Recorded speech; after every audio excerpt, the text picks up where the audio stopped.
नमस्कार दोस्तों, मैं सुधाकर पांडे एक बार फिर हिंदी व्याकरण के एक नए टॉपिक के साथ आप लोग के समक्ष उपस्थित हुआ हूं।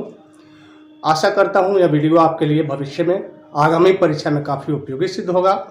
अगर यह वीडियो अच्छा लगे तो मेरे चैनल को लाइक, सब्सक्राइब और शेयर जरूर करेंगे। आइए दोस्तों, मिलते हैं टॉपिक के साथ। दोस्तों, हम लोग का टॉपिक है ध्वनि विचार या वर्ण और ध्वनि। दोस्तों, हमने पहला वीडियो में पढ़ाया था वर्ण किसे कहते हैं, इस सब के बारे में मैंने पढ़ा दिया था। इसका यह सेकंड पार्ट है, पहले वीडियो को जाके देख लीजिएगा। तो आया दोस्तों, कह रहा है कि वर्ण के दो भेद होते हैं। कौन कौन? व्यंजन वर्ण और स्वर वर्ण। दो भेद होते हैं, व्यंजन और स्वर, जिसमें मैंने व्यंजन के बारे में बात कर चुका है पहले वीडियो में। आज दूसरे वीडियो में मैं स्वर की बात करूँगा। तो स्वर वर्ण किसे कहते हैं? तो जिन वर्णों का उच्चारण स्वतः या स्वतंत्र रूप से किया जाए उसे हम स्वर वर्ण कहते हैं। स्वर का मतलब ही होता है स्वतः, है ना दोस्तों। जैसे अ, आ, इस तरह से ले लीजिएगा, पूरा स्वर हो जाएगा। अब दोस्तों ध्यान देना है कि स्वर वर्णों की जो संख्याएं होती है वह 11 होती है। स्वर वर्ण की संख्या कितनी होती है? 11। और व्यंजन वर्ण की संख्या कितनी होती है? 33। तो दोनों को जोड़ दीजिएगा तो कितना हो जाएगा? 44। तो अगर पूछा जाए वर्णों की संख्या कितनी है तो आंसर हम लोग का होगा 44। लेकिन यही क्वेश्चन पूछ दिया जाए वर्णमाला की संख्या कितना हो जाता है तो हम लोग का आंसर होगा 46 आ जाएगा। दोस्तों कैसे होता है इसको हम लोग आगे देखेंगे। अब कह रहा है कि स्वर्ण वर्ण के 3 भेद होते हैं। स्वर जो वर्ण होता है उसके 3 भेद है। पहला भेद है ह्रस्व स्वर, जिसमें जैसे एग्जाम्पल है अ, छोटी ई और छोटा उ। फिर है दीर्घ स्वर, जैसे आ, ई, उ।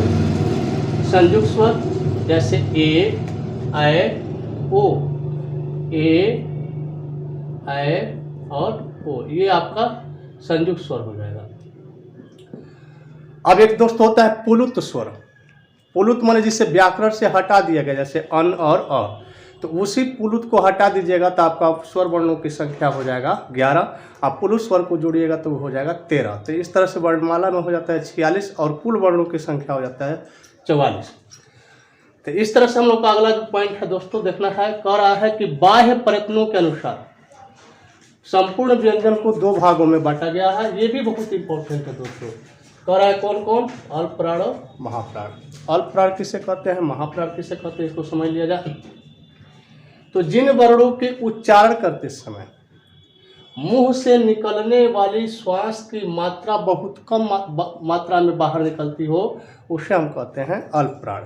यानी मुंह से श्वास कम निकलेगा तो अल्पप्राण, और मुंह से श्वास ज़्यादा निकलेगा तो महाप्राण। जैसे क, च, त, य, र, ल, व, इस तरह से। अब दोस्तों इस पर अगर हम ध्यान दें, इसके उदाहरण पर ध्यान दें, तो इसमें से एक निष्कर्ष निकल करके आता है क्या? तो यह प्रत्येक वर्ग का पहला, तीसरा, पांचवा और अंत अष्ट व्यंजन आपका अल्पप्राण के अंतर्गत आता है। अब प्रत्येक वर्ग का पहला, तीसरा, पांचवा क्या है? तो जैसे क, ख, ग, अंग तक देखेंगे तो क वर्ग हो गया। च, छ, ज, इया देखेंगे तो च वर्ग। ट, ठ, ड़ देखेंगे तो आपका त वर्ग। तो पहला क्या होगा क वर्ग का? क। दूसरा क्या होगा? ख। तीसरा क्या होगा? ग। इसी तरह से यह प्रत्येक वर्ग का पहला, तीसरा, पांचवा और अंतः अष्ट।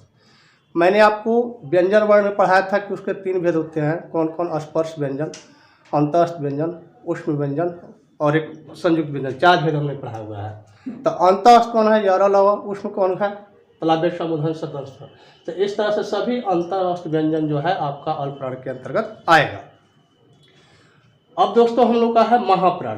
तो महाप्राण किसे कहते हैं? तो जिन वर्णों के उच्चारण में मुंह से निकलने वाली श्वास की मात्रा अधिक मात्रा में बाहर निकलती हो तो उसे हम कहेंगे महाप्राण। इसका एग्जाम्पल क्या है दोस्तों? तो ख, ग, ख, घ, छ, तलाब्य, मूर्धन्य, दंश इत्यादि। अब दोस्तों इसका निष्कर्ष अगर हम देखेंगे तो यह प्रत्येक वर्ग का दूसरा, जैसे क के बाद ख, चौथा यानी कि घ, और सभी उष्म व्यंजन यानी तलाब्य, मूर्धन्य, दंत, स, ये सभी उष्म व्यंजन महाप्राण के अंतर्गत आएंगे। अब है दोस्तों हम लोग का कि स्वर तंत्रियों के आधार पर, ये तो प्रयत्नों के आधार पर हम लोग पढ़ लिए। अब कह रहा है स्वर तंत्रियों के आधार पर संपूर्ण वर्णों को 2 भागों में बांटा गया है, जिसमें पहला आपका है घोष और दूसरा आपका है अघोष। अब आएंगे दोस्तों घोष किसे कहते हैं? तो जिन वर्णों के उच्चारण में स्वर तंत्रियां आपस में झंकृत होती हैं, एक झनकार पैदा करती हों, उसे हम कहते हैं घोष वर्ण, जैसे घ, ग, घ, अंग। अब दोस्तों इसको याद रखने की जरूरत नहीं है। कैसे याद रख लेंगे इसको? तो बस याद रखना है कौन सा वर्ग होता है। तो यह प्रत्येक वर्ग का तीसरा, चौथा, पांचवा और सभी अंतः अष्ट व्यंजन यानी य, र, ल, व सभी अंतः अष्ट व्यंजन आपका घोष वर्ण के अंतर्गत आता है। अगला पॉइंट है दोस्तों हम लोग का अघोष वर्ण। अघोष वर्ण किसे कहते हैं? तो जिन वर्णों के उच्चारण में स्वर तंत्रियां आपस में झनकृत नहीं होती हैं उसे अघोष। दोस्तों अ मने नहीं होता है, जिसमें भी अ लग जाए शुरू में तो नहीं लगा दीजिए, अघोष यानी घोष नहीं है तो झनकार पैदा नहीं होगी।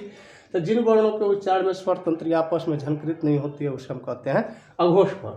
जैसे इसका उदाहरण है क, ख, च, छ इत्यादि। अब इसमें निष्कर्ष क्या है दोस्तों? तो यह प्रत्येक वर्ग का पहला, दूसरा और सभी ऊष्म व्यंजन यानी तालव्य स, मूर्धन्य स, दंत स, ह यह अघोष वर्ण के अंतर्गत आता है। तो इस तरह से दोस्तों हम लोग का ध्वनि और वर्ण विचार होता है समाप्त। मिलते हैं अगले टॉपिक के साथ। अगर चैनल अच्छा लगे, वीडियो अच्छा लगे तो लाइक, सब्सक्राइब और शेयर करेंगे। Thank you. जय हिंद, जय भारत।